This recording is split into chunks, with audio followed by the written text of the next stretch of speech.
के मीठे नाम के धन्यवाद हो।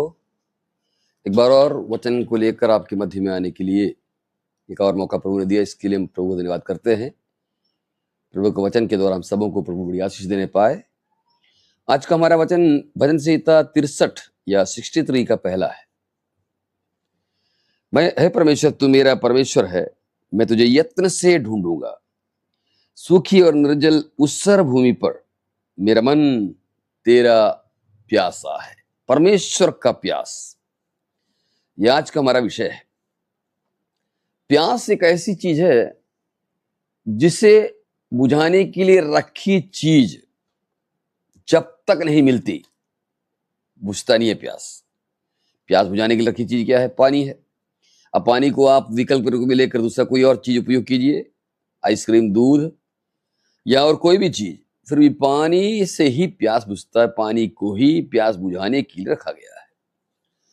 इसी प्रकार मनुष्य, जिसको परमेश्वर ने अपने स्वरूप में बनाया और अपनी आत्मा को हमारे अंदर जो दे दिया, और वो आत्मा के रहने के चलते मनुष्य अगर परमेश्वर से अलग होता है तो वो प्यास हमें जरूर आएगा, परमेश्वर से मिलने की प्यास। आत्मा परमेश्वर और हम हमारी आत्मा, या हम भी आत्मा है, हमारा एक मिलन की अनुभव अगर दूर है हम, तो प्यास जरूर रहेगा।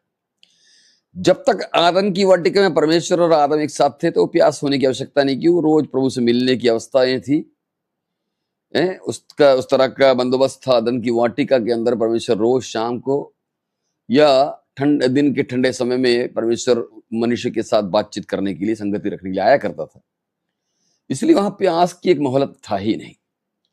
लेकिन जो ही मनुष्य पाप करके मनुष्य परमेश्वर से दूर हो गया, फिर वो मिलन की प्यास हमेशा मनुष्य बना हुआ है। लेकिन जब तक मनुष्य की आत्मा मरी हुई थी पाप के कारण, जैसे इफिसियों की पत्री 2:1 में हम पढ़ते हैं ना, मरी हुई थी, तब तक आत्मा मरी होने के चलते प्यास होता नहीं था।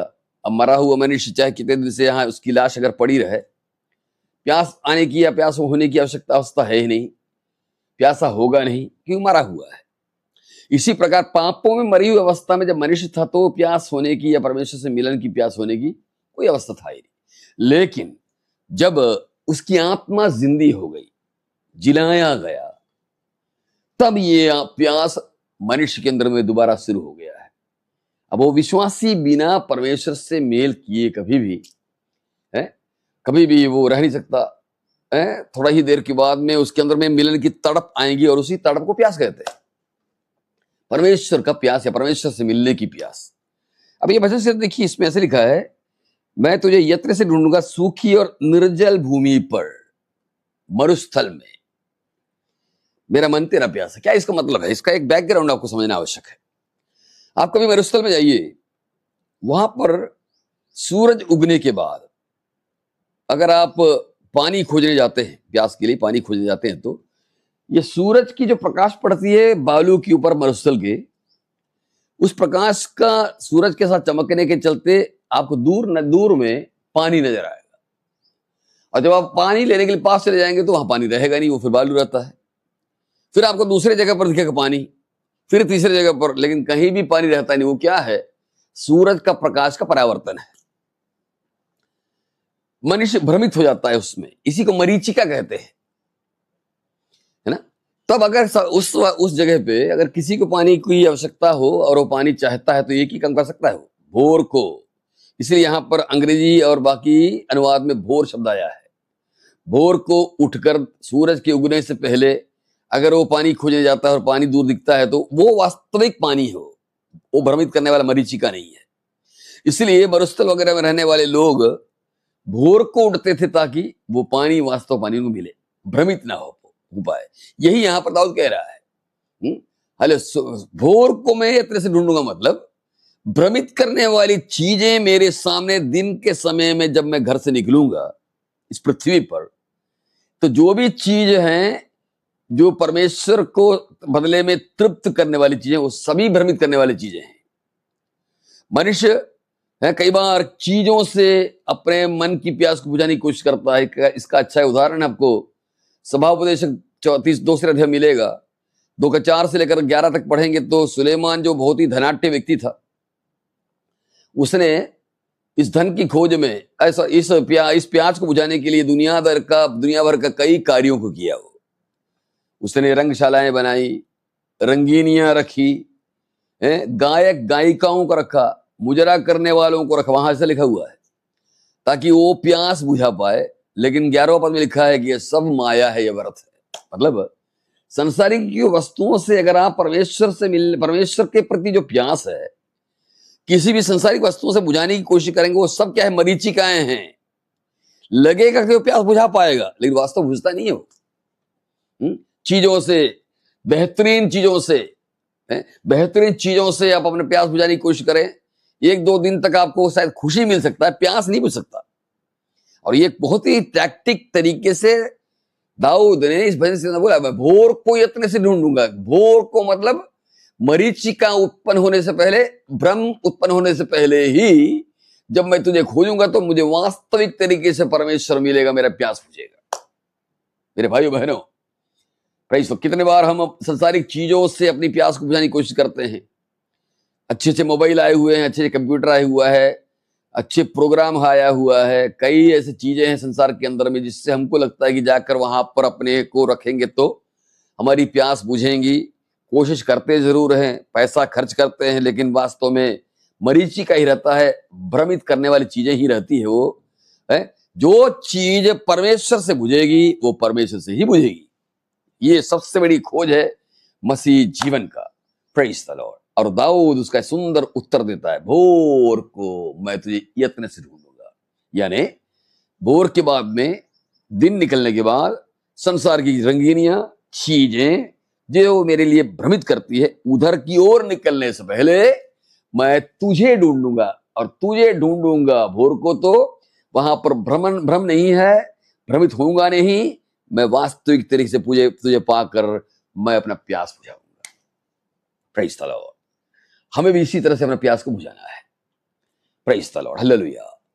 अब परमेश्वर की प्यास, कई बार हम लोग एक तरफा हो जाते हैं, असंतुलित प्यास भी है बाइबल में। किसी एक चीज पर हमको बड़ा प्यास है, संगति का प्यास है, एक भी संगति छोड़ेंगे नहीं। लेकिन प्यास बुझाने के लिए परमेश्वर आपके जीवन में और भी क्या क्या रखा हुआ है, उसके प्रति हमारा ध्यान ही नहीं है। किसी को मैं परमेश्वर की तरफ से रखा हुआ प्यास बुझाने की चीजें और भी जो है, मैं भी बताऊंगा आपको, उस एक तरफा हो जाता है कई बार उस चीज के प्रति। कोई लोगों को वचन का बड़ा प्यास है, सवेरे शाम तक वचन पढ़ेंगे, संगति में जाएंगे नहीं। बल्कि आज तो ऐसा होने लग गया है कि घर पर ही क्या कर लो, परमेश्वर से मैं प्यास बुझा लो, संगति कर लो। संगति, रविवारी संगति वगैरह जो होता है, लोगों के साथ में बैठकर प्रभु का आराधना करना, उसके प्रति कोई पूरी तरह से लापरवाह है। तो एक तरफा या असंतुलित हो गया हमारा प्यास। ये दाऊद के भजन संहिताओं को अगर आप पढ़ेंगे तो हमको स्पष्ट पता चलता है कि दाऊद को संतुलित प्यास था। मतलब जो चीजें हमें प्यास बुझाने के लिए परमेश्वर रखा, उन सभी के प्रति उसको प्यास था। इसको कहते हैं संतुलित, बैलेंस्ड थर्स्ट, संतुलित प्यास। हर चीज जो परमेश्वर ने हमें उनसे मिलने के लिए क्या क्या रखा है, उन सारे विषयों पर प्यास है। मैं आपको 6 चीजों को दिखाता हूं आपको, जो दाऊद भजन संहिता से ही अपन आज बात करेंगे। Praise the Lord. कैसे दाऊद का प्यास कितना संतुलित था। Praise the Lord. सबसे पहले संगति का प्यास। देखिए दाऊद क्या बोलता है, भजन संहिता 122 का 3, 22 का 1। हम लोग सबको मालूम है, जब किसी ने मुझसे कहा चलो प्रभु के मंदिर चले, मैं आनंदित हुआ, दाऊद बोल रहा है। तो परमेश्वर के भवन में लोगों के साथ संगति रखने के लिए आनंदित हुआ, इसका मतलब क्या है, उसको उसका प्यास है। अक्सर हम लोग संगति के लिए काहे के लिए जाते हैं, कहीं बच्चे बर्बाद ना हो, बच्चे को वहां पर है ना, हम भले बर्बाद हो जाए, बच्चे बर्बाद ना हो, डर रहता है कि बच्चे कहीं ना बिगड़ जाए, इसी संगति के लिए आते हैं। या पास्टर डांटेगा, काहे नहीं आए मीटिंग में, तो डांट से डर कर कई बच्चे बीमार ना पड़ जाए। इस तरह से प्यास के चलते नहीं, कहीं संगति में ना जाने से, ये सभी चीजों से भय खाकर कई लोग संगति में जाने वाले लोग हैं। कई लोग तो सोने के लिए आते हैं संगति में। घर पर माहौल थोड़ा सोने लायक नहीं होगा, कहे ना चलो कुर्सी मिल गया, टेक लगाने के लिए अच्छी चीजें मिल गई, एसी लगा हुआ होगा, चलो कुछ देर सोने का मौका मिलेगा। लेकिन दाऊद क्या बोल रहा है, जब किसी ने मुझसे कहा चलो प्रभु के भवन को चले, मैं आनंदित हुआ। संगति का प्यास जिसको होगा, संगति के नाम आते ही उसको खुशी होगी। Praise the Lord. हम लोग कई बार सफर में जाते हैं और अक्सर रविवार के संगति के समय में सफर में रहते हैं, बड़ा दुख होता है उस समय में, आज वहां है संगति हो रहा होगा, प्रेज़ द लॉर्ड, लेकिन हम संगति से दूर है। क्यों? ट्रेन के अंदर में क्या संगति करोगे, किसके साथ करोगे आप? तो कई बार दुखी हो जाना पड़ता है। पतमुस में जाने वाला यूहन्ना, जब उसको मालूम है रविवार का दिन, उसको मालूम मेरा चर्च जो इफिसुस में है वहां आराधना हो रहा होगा, उसने भी क्या किया, वो आराधना का समय में उसका प्यास कितना जबरदस्त देखिए। तो अकेला है, पतमुस द्वीप में है, कष्टों के दरमियान है, लेकिन उसने आत्मा में आ गया, आराधना शुरू किया, अकेले ही संगति कर रहा है, उसके अंदर कितना प्यास जरा देखिए। तो प्रेस, इस तरह का संगति के प्रति प्यास होना चाहिए। एक और जगह देखिए तो मैं आपको बताता हूँ, 42वां अध्याय इसी भजन संहिता का 42 अध्याय, उसके 4 में देखिए क्या लिखा है, 42 का 4। यह स्मरण करके मेरा प्राण शोकित हो जाता है कि मैं कैसे भीड़ के संग जाया करता था। मैं जय जयकार और धन्यवाद के साथ उत्सव करने वाली भीड़ के बीच में परमेश्वर के भवन को जाता था। ये स्मरण करके मेरा मन शोकित हो जाता। मतलब समझे आप, भजन से लिखने वाले का मन शोकित हो रहा है। अरे वो दिन जो संगति का दिन था, उस दिन जो हम लोग मीटिंग में गए थे, भीड़ के संग गए थे। अभी शायद ये भजन संहिता लिखने वाला 42 वाला संगीत भजन संहिता लिखने वाला शायद संगति से दूर रहा होगा किसी ना किसी कारणवश, तो उसको पुराना संगति का दिन याद आ रहा है। कितना भयंकर प्यास है, सोचिए, भीड़ के संग जाया करता था। ये भजन संहिता कोरा वंशी के द्वारा लिखा हुआ है, लेकिन दाऊद का सिग्नेचर उस भजन संहिता पर है, क्योंकि वो लीडर था प्रेज़ एंड वर्शिप का उस जमाने में। तो भीड़ के संग जाया करता था। राजा साहब भीड़ के संग, भीड़ मतलब उसमें संतरी होंगे, चपरासी होगा, नौकर होगा, चाकर होगा, कहां राजा साहब, कहां छोटे लोग, लेकिन भीड़ के संग ईगो दूर करके, राजा होने का ईगो, राजा होने का अहम दूर करके, एक चपरासी या संतरी जो उसके नौकर हैं उनके साथ में जब वो मीटिंग में जाता था, वो संगति इतनी मीठी होती थी कि उसको वो पुरानी संगति का दिन अभी भी याद आ रहा है। हम लोगों को कई बार संगति की आनंद क्यों नहीं आती पता आपको? ईगो लेकर चलते हैं, मेरे बगल में बैठने वाला कौन है, वो कैसा, ये कैसा है, अहम, ईगो। अब ये अहम वगैरह लेकर इतने बड़े परमेश्वर के पास जाओगे, कहां से आपको तृप्ति मिलेगी? Praise the Lord. लेकिन दाऊद को तृप्ति मिलता था। क्यों? नौकरी के समय में नौकरी राजा है वो, लेकिन उसके बाद में जब संगति में जाते तो ईगो सब खत्म है, हर ऊंची बातें खत्म है, दिल के अंदर में जो शैतान ऊंची बातें लाता है सब खत्म है।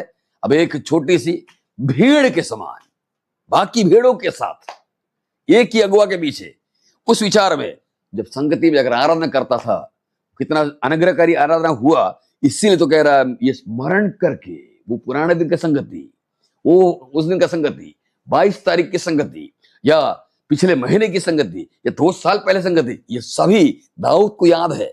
Praise the lord. और याद ही नहीं, उस दिन को याद करके आज शोकित हो रहा, दुखी हो रहा, अरे प्रभु आज मिल नहीं रहा है। कितना प्यास उसके अंदर में है। यही प्यास हमारे अंदर होना चाहिए। वास्तविक प्यास यही है। Hallelujah, praise the Lord. आपको आराधना करने के लिए मौका नहीं दिया गया, प्रचार करने के लिए मौका नहीं दिया गया, तो आपका मुंह फूल गया। प्रार्थना करने के लिए मौका नहीं मिला, अरे आज पास्टर साहब मेरे को प्रार्थना करने के लिए नहीं बोला, मेरी प्रार्थना कितनी सुंदर है, या मेरी गाना कितना सुंदर है, मेरी गवाही कितनी सुंदर है, या मेरा प्रचार कितना सुंदर है, हमारे समान प्रचारक लोग हैं, हमको प्रचार करने के लिए नहीं मिला। इस तरह सोचकर ईगो को उभार कर उस पर चोट देने वाली अवस्था, भाई ईगो उभरेगा तभी तो चोट आएगा। अब ईगो है ही, चोट कहां से आएगा? तो इन ईगोओं को दूर करना जरूरी है। भीड़ के संग जाना है ना संगति में। हम ईगो को लेकर ऐसे खड़े करते हैं, शैतान लाकर छोटा सा बर्छियां लगा देता है, मुंह क्या हो जाता है, सांप की मौसी के समान छोटा हो जाता है।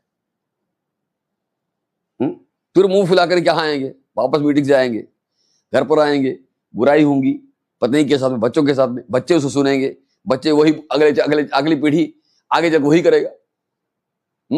यही पर हम गड़बड़ है। भीड़ के संग, ये शब्द बड़ा गहरा है। हर व्यक्ति के साथ में, बिना ईगो के साथ में, सारे ईगो खत्म करके, यीशु का चेला बनने के लिए जितनी भी स्वयं की बातें सबको खत्म करके जब जाएंगे वहां पर, आत्मा हमारी प्रभु का दर्शन और मिलन पाकर तृप्त होकर, किस तरह की तृप्ति है, किस तरह की तृप्ति है, इसी 63 में लिखा हुआ है किस तरह की तृप्ति है। 63 भजन से 63 का उसका 5, मेरा जीव, जीव मतलब प्राण, जीव मानो चर्बी और चिकने भोजन से तृप्त होगा। तृप्त चर्बी और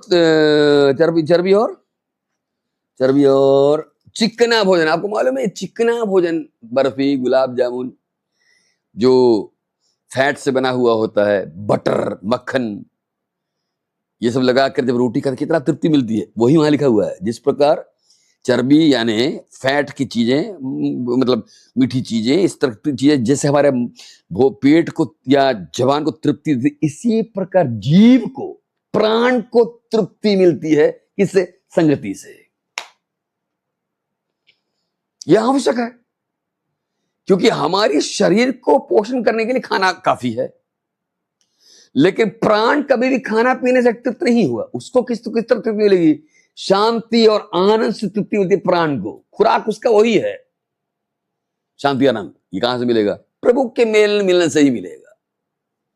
प्रेज द लॉर्ड। है कि नहीं? मैं भी एक प्रचारक हूं, लेकिन मैं जो कुछ किसी मीटिंग में चले जाऊं, अगर उस मीटिंग के अंदर पास्टर बोल दिया, ब्रदर आपको आज थोड़ा ऐसा नया मेहमान आए हुए, आपको प्रचार करने के लिए थोड़ा मौका नहीं दिया जाएगा, थोड़ा माफ कीजिए, ऐसा करके बोलता है, मेरे को बड़ा खुशी होता है। बैठो वहां पर चुपचाप, उसका वचन सुनने में भयंकर आनंद है मेरे को। काहे का ईगो? अरे आज मेरे को मौका मिला नहीं तो कल मिलेगा, वाई वरिंग फॉर दैट। इसी प्रकार हर चीजें हैं। आप गाना गाने वाले का अच्छा गायिका होंगी, नहीं मौका मिला, नो प्रॉब्लम, मौका प्रभु ने देगा। गायिका हो या प्रचारक हो या भविष्यवक्ता, जो भी हो, डोंट कभी भी लोगों के दिए हुए मौके की आवश्यकता नहीं है हमें। परमेश्वर मौका निकाल कर देता है, वो दिन का इंतजार करो, और जिस दिन प्रभु देगा वो सबसे अधिकारी सेवकाई होगी। Praise the Lord. मैंने आज तक यही सीख कर चला है। ये सब चीजों से क्या होगा? हमारी जो ईगो जो उभरा रहता है ना, वो नीचे बैठ जाएगा। उसके बाद में हर रविवार का मीटिंग, हर संगति का दिन हमारे लिए बड़ा अनुग्रहकारी होगा।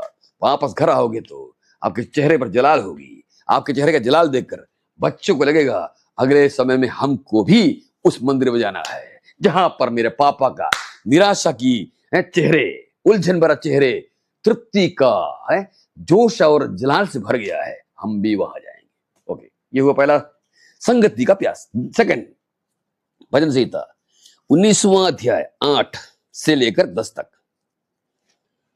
19 का 8 से मैं पढ़ रहा हूं। ये देखिए, यहोवा का उपदेश सिद्ध है, हृदय को आनंदित करते देते हैं। यहोवा का आज्ञा निर्मल है, वह आंखों को ज्योति ले आती है। यहोवा का भय पवित्र है, वह अनंत काल तक स्थिर रहता है।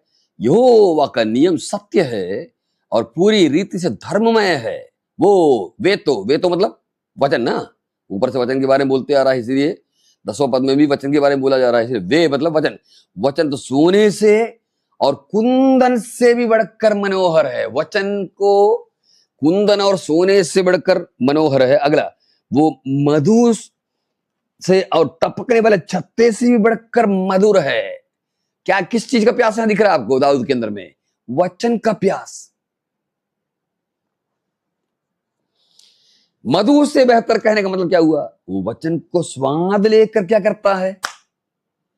पढ़ता है। हम लोगों में प्यास क्यों नहीं है? क्योंकि हम स्वाद नहीं लेते वचन का। प्रचार करने के लिए वचन खोजते हैं, याद करने के लिए वचन खोजते हैं, लोगों को टोंट कसने के लिए गवाही के दिन में वचन खोजते हैं। ये सब में वचन खोजोगे तो कहां से हमारा हमको स्वाद मिलेगा वचन का? मधु से बेहतर है, मधु से बेहतर है कि नहीं? और मधुर छत्ते से बढ़कर है। मधुमक्खी का जो छत्ता होता है ना, वो बड़ा मीठा होता है, उससे बढ़कर है। ये कैसे लिखेगा ये अपना दाऊद, कैसे लिखेगा? क्यों? वो स्वाद चखा है। वास्तव में वचन स्वाद चखने वाली चीज है। मैं 30 साल से चख रहा हूं। ऐसे चखने से क्या होगा? ऊपर में क्या लिखा है? चखने से क्या होगा? ऊपर में क्या लिखा है? वे सोने से और कुंदन से भी मनोहर है। सोना और कुंदन से मनोहर, वो क्यों लिखा है? आपके घर में आप सोना और कुंदन समझते हैं ना? सोने से बेहतर और सोने से बड़ी कैरेट की, सोना 24 कैरेट की होती है, कुंदन 30 के आसपास कैरेट की होती है। ये ऐसा क्यों लिखा है? सोना और चांदी और कुंदन वगैरह आप कहाँ रखते हो? बैठक के कमरे में रखते हैं क्या, जहां सब कोई आते हैं? कहाँ रखते हो? एकदम सुरक्षित स्थान पर रखते हैं। इसका मतलब क्या हुआ? दाऊद जिसको परमेश्वर का वचन से तसल्ली और उसका जो आनंद है, वो जो स्वाद इतना जबरदस्त है कि वो सोने और कुंदन के समान सुरक्षित रखा है। किसको? वचन को। कहां पर सुरक्षित रखा है? लॉकर में। क्या है लॉकर? हृदय में। इसीलिए तो लिखा है ना भजन संहिता 119 में कि मैंने तेरे वचन को हृदय में क्या किया है? रखा हुआ है। Praise the Lord, hallelujah. वचन का प्यास होगा तभी क्या करेंगे? सुरक्षित रखेंगे। है? आपको किसी चीज का, आपके घर के अंदर में किसी चीज के प्रति आपको अगर अच्छा लगता हो, बहुत अच्छा लगता हो, उसको आप बहुत अधिक क्या करेंगे? करीने से रखेंगे, सलीके से रखेंगे। इधर उधर बिखरेंगे थोड़ी, कहीं खो ना जाए, उसको बड़ी ध्यान से रखेंगे। Praise the Lord. तो हम तो वचन को जब हमको स्वाद मिलेगा तभी उसको सुरक्षित करने की इच्छा आएगी। हृदय रूपी भंडार के अंदर में वचन को सुरक्षित रखने की इच्छा आपके अंदर तभी आएगी जब आपने स्वाद चखा हो मधु के समान। Praise the Lord. इसे स्वाद चखना आवश्यक है। सीखिए, मेंटेन कीजिए। आपको एकदम रोटी पराठा मुर्ग मुसल्लम मुगलई तरन्नुम मुर्गा की सब्जी जो एक अच्छे होटल मिलती होगी, इसका स्वाद अक्सर हमको याद रहती है। एकदम वैसे ही हमारी आत्मिक मनुष्य को परमेश्वर का वचन स्वाद देता है। Praise the Lord. इसको समझाना बड़ा मुश्किल है। आत्मिक मनुष्य के अंदर में ये स्वाद चखने की तरीका मैं यहां बैठकर क्या कितना समझाऊंगा आपको? ये तो स्वाद चखने की चीज है, अनुभव करने की चीज है। आपका यिर्मयाह ने कहा है 15:16 में, जब तेरे वचन मेरे पास पहुंचे तो मानो मैं खा लिया और वो मेरे हर्ष के कारण बना। मानो मैंने खा लिया, वचन खा लिया। Praise the Lord. अब आप प्रचार के लिए वचन खोजोगे तो आपको उसमें से स्वाद मिलेगा नहीं। वचन हमेशा मेडिटेट करने की चीज है, ध्यान करने की चीज है। आप एजवान है ना, एजवान के ऊपर में बर्फी का टुकड़ा, काजू कतली, काजू से बना हुआ बर्फी, आप निगलिए, आप निगल जाइए। आप महंगी चीज है, स्वादिष्ट चीज है, लेकिन आप जुबान पर मत रखिए, निगल जाइए। क्या लगेगा? कैसा लगेगा आपको? कोई स्वाद नहीं लगेगा। अब क्या बोलोगे लोगों को? अरे तो कुछ नहीं है यार। क्या कारण है? स्वाद चखने का इलाके में आपने उसको रखा नहीं। लेकिन वही काजू कतली को आप यहां पर रखकर चबाकर, धीरे धीरे चबाकर, मिठास लेकर चूसते हुए जब आप निकले, अरे कितना सुंदर मिठाई है, आप बोलोगे ना। क्या कारण है इसका? आपने चखने का जगह पर उसको रखकर क्या किया? देर तक रखा। इसी प्रकार वचन को भी देर तक मनन करने की चीज है। आदि में परमेश्वर ने आकाश पृथ्वी की सृष्टि की, पढ़कर आगे चले गए, उत्पत्ति से प्रकाशित तक पहुंच गए, लेकिन पहला पद कहीं आपने ध्यान ही नहीं किया। आदि में परमेश्वर ने एक एक शब्द के अंदर में ध्यान करने की चीजें हैं। आदि शब्द में आप ध्यान कर सकते हो, बहुत चीजें। परमेश्वर शब्द में कितने बातें हैं, है ना? ये सब हम लोग करते नहीं है। हम लोग वही काजू कतली खाने वाला वो व्यक्ति जो निगल गया, हम लोग उसी तरह वचन को क्या करते? पढ़ते लिखते और ध्यान करते हैं, ध्यान देते हैं। अक्सर तो ये भी करते नहीं। हमारे किसी घर के कोने के अंदर बाइबल रखा रहता है, वो अगले इतवार कोई क्या होगा, उठेगा मीटिंग में जाने के लिए। अब तो वो भी नहीं है। हमारे मोबाइल के अंदर भी बाइबल आ गया है। पहले बाइबल ऐसे लेकर चलते थे, अब वो भी नहीं है। अब क्या पॉकेट पड़ा हुआ है मोबाइल, उसके अंदर बाइबल रहती है। फिर हम वहां जाकर जैसे खरगोश, अरे जैसे जंगली सुअर नहीं होता है, वो जाकर जिस पर कंधा उखाड़ता नहीं है, इसी पर हम भी उखाड़ते रहते, ऐसे करके तब जाकर एक आध वचन मिलेगा। मिल गया तो ठीक। एजरा नबी किताब उसका 9 का 10 पढ़ा जाए। अब एजरा खोजा पड़ा है कहाँ पर? पुरानी नया नियम में खोज रहे हैं एजरा को। और एजरा साहब है पुराने नियम में, क्यों बाइबल पढ़े नहीं कभी? जब तेरे वचन मेरे पास पहुंचे खा लिया, यही हमारा खाना है। एजरा खोजेंगे कहाँ पर? नया नियम में। प्रकाशित हुआ खोजेंगे पुराने नियम में। कारण क्या है? हमको ध्यान करने का और परमेश्वर वचन को ध्यान से क्रम से पढ़ने का कभी भी आदत रहा नहीं। उत्पत्ति खोजेंगे प्रकाशित वाक्य में, प्रकाशित वाक्य खोजेंगे नहम्याह में। क्या कारण इसका? वचन के प्रति प्यास हमारे अंदर नहीं है। Praise the Lord. बंदे को, कौन बंदे को? दाऊद को वचन की प्यास और वचन की तसल्ली इतनी ज्यादा था कि उसने एक भजन संहिता तो इसी विषय पर लिख दिया। भजन संहिता 119, 176 वचन है उसके अंदर में। और आपने ध्यान दिया है, एक हिब्रू भाषा का जो शब्द है आलेफ बेत गिमेल दालेद वाव जाइन, इस तरह जो जाता है ना, 8-8 वचन एक एक में सेट किया हुआ है। आरिफ मतलब ए, हिब्रू का ए है वो। अब वो जितना 8 पद है वो सभी ए से शुरू होगा, हिब्रू ए से शुरू होगा। दा है उसका बेत बी से शुरू होगा, गिमेल फिर गा से शुरू हुआ। इस तरह से 8 वचन इस तरह से सजाया कि वचन के बारे में जो बड़ी बातें इस तरह सजाया कि वो हिब्रू के ABCD से मेल खाते हुए आगे बढ़ता है। वो कितना अधिक प्यासा था वचन के लिए। हमारे अंदर में परमेश्वर की आत्मा इन दिनों में इसी तरह से वचन के प्रति प्यास बढ़ाने पाए। ये हुआ दूसरा प्यास। तीसरी प्यास पढ़ेंगे हम लोग। तीसरी प्यास भजन संहिता 141 का 2। मेरी प्रार्थना तेरे सामने सुगंध धूप और मेरी हाथ फैलाना संध्या काल का अन्न वाली ठहरे, है ना। आप अगर भजन संहिता जो दाऊद ने लिखा है, लगभग 70-80 से ऊपर भजन संहिता दाऊद ने लिखा है।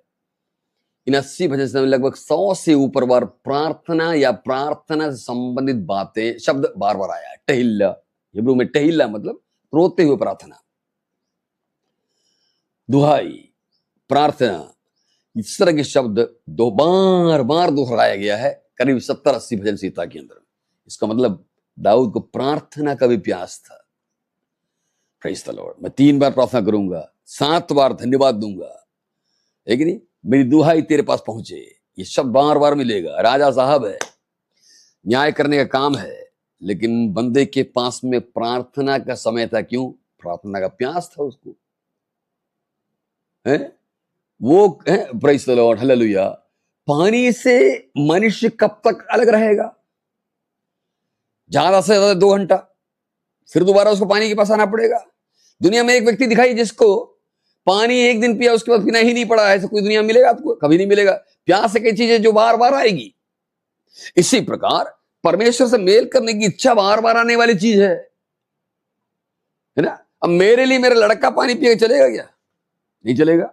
मेरे लिए मेरे को ही पानी पीना पड़ेगा। इसी प्रकार परमेश्वर मैं भी आत्मा मेरे अंदर में, इसलिए वो आत्मा जो मेरे अंदर है वो परमेश्वर से मिलन करने के लिए मेरा पास्टर जाकर प्रभु से मिलन करने से बनेगा। हम लोग यही करते हैं कि नहीं? पास्टर साहब हमारे लिए प्रार्थना कीजिए, मेरा बच्चा बीमार है कि नहीं? परमेश्वर मौका दे रहा है तेरे बच्चे को बीमार करके प्रभु को बजाने का, और हमने पास्टर के ऊपर ठेल दिया। कितना धोखे में हम लोग हैं। हर व्यक्ति के अंदर प्रार्थना का प्यास आएगा अगर आपकी आत्मा वास्तव में नया जन्म पाया है। मूल कारण क्या है? हमने नया जन्म पाया नहीं। नया जन्म पाने से हमारी आत्मा जिंदी होती है, और वो आत्मा अगर जिंदी हो गई निश्चित रूप से उसको प्यास होगा, परमेश्वर के पास जाकर प्रार्थना करने की इच्छा होगी, भले आपके पास कोई विषय ना हो। अब हम लोग जो प्रार्थना करने जाते हैं, क्या विषय बहुत सारा है क्या? कभी कोई विषय नहीं देता, लेकिन हम प्रार्थना चूक नहीं सकते। क्यों? प्यास, परमेश्वर से मिलन करने का प्यास, उसमें चूक नहीं सकते हम लोग। हमें फिर से प्यास आएगी, फिर जाएंगे। दानियल को कम से कम 3 बार प्यास होता था।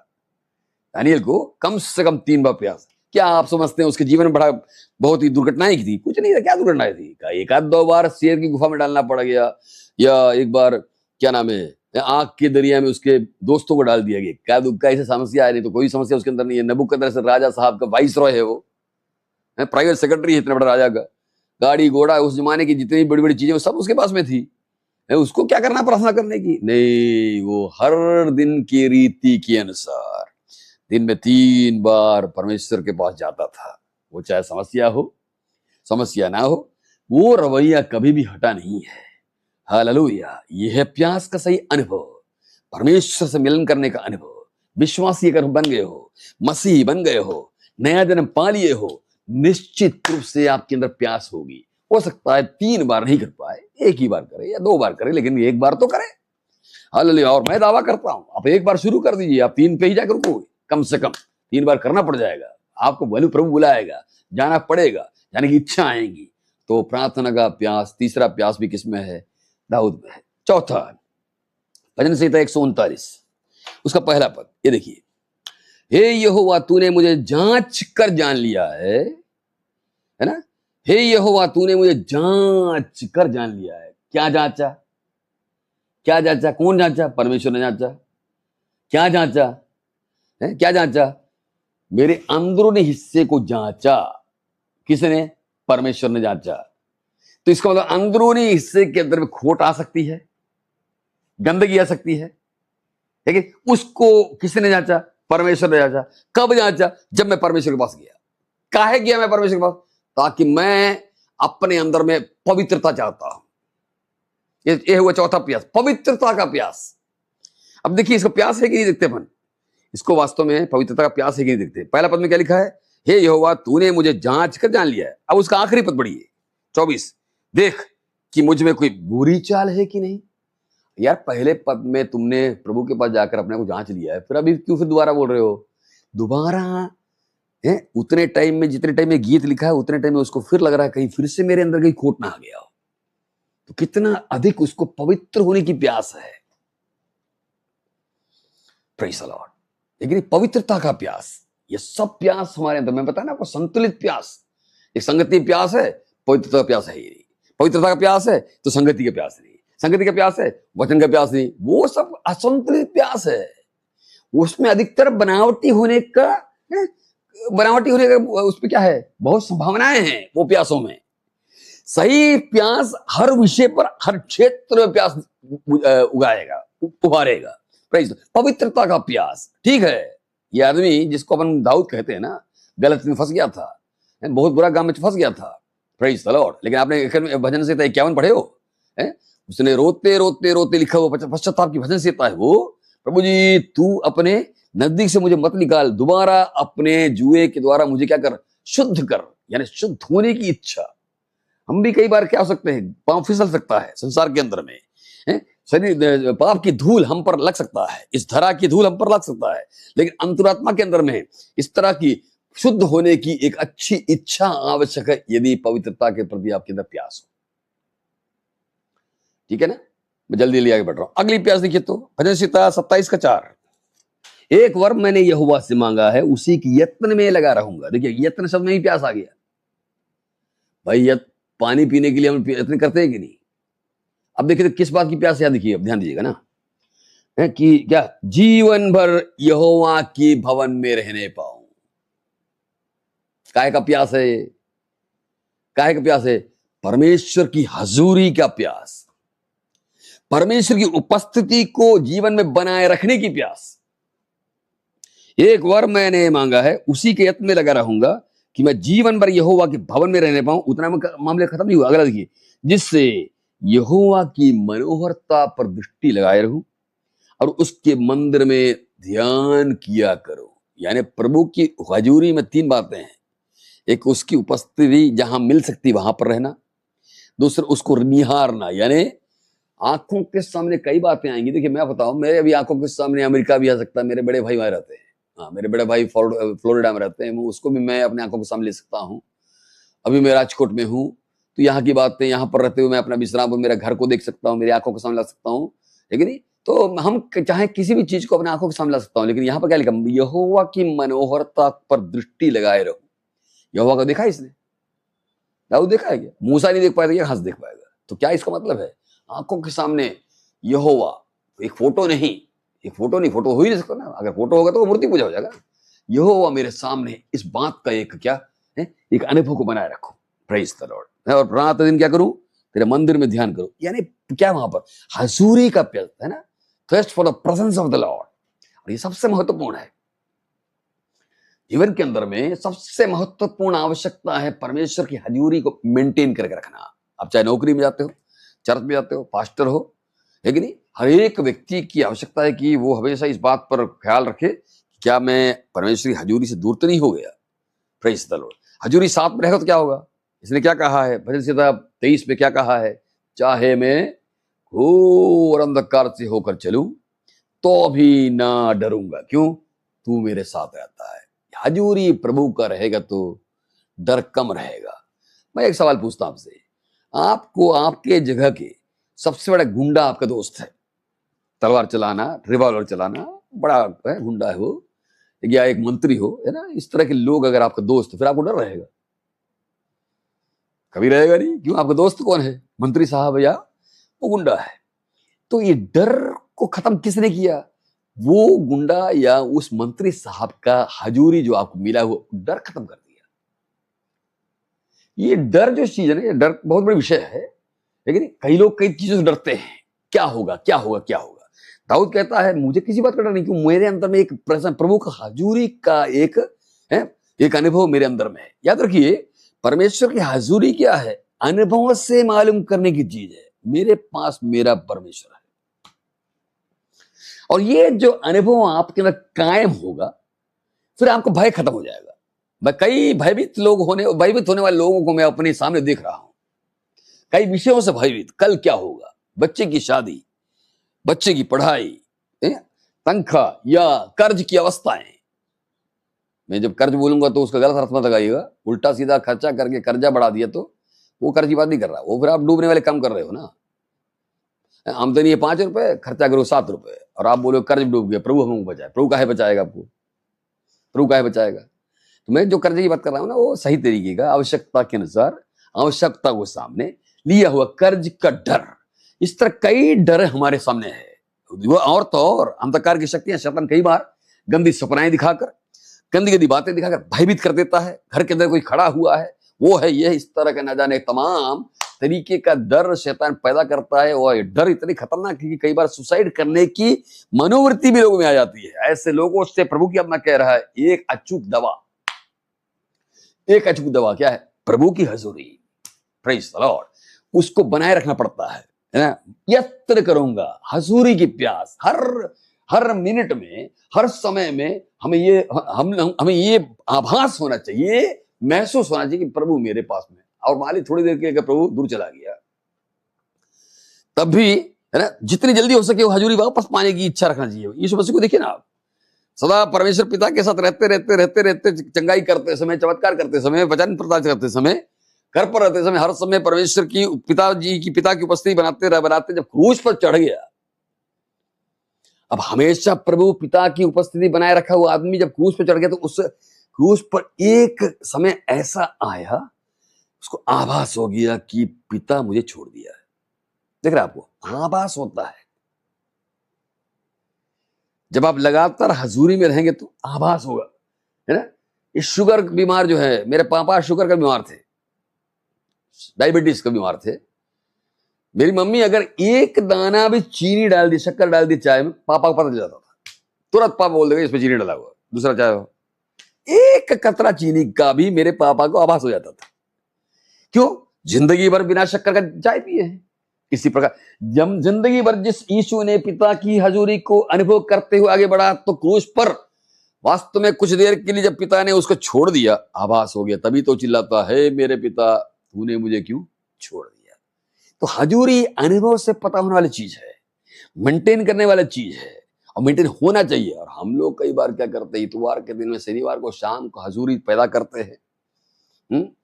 इतवार से सोमवार से लेकर सोमवार से लेकर शनिवार तक क्या करते हैं, अपनी मनमर्जी करने के बाद शनिवार को हालेलुया प्रेज़ द लॉर्ड, प्रभु तेरे धन्यवाद, हाथ भी उठाए, हाथ उठाकर हालेलुया बोलो। इससे कहीं जो हजूरी मिलेगा, प्रभु का मिलेगा हाथ उठाने से या दो गाना गाने से? नो, ये बनाए रखने की चीज है।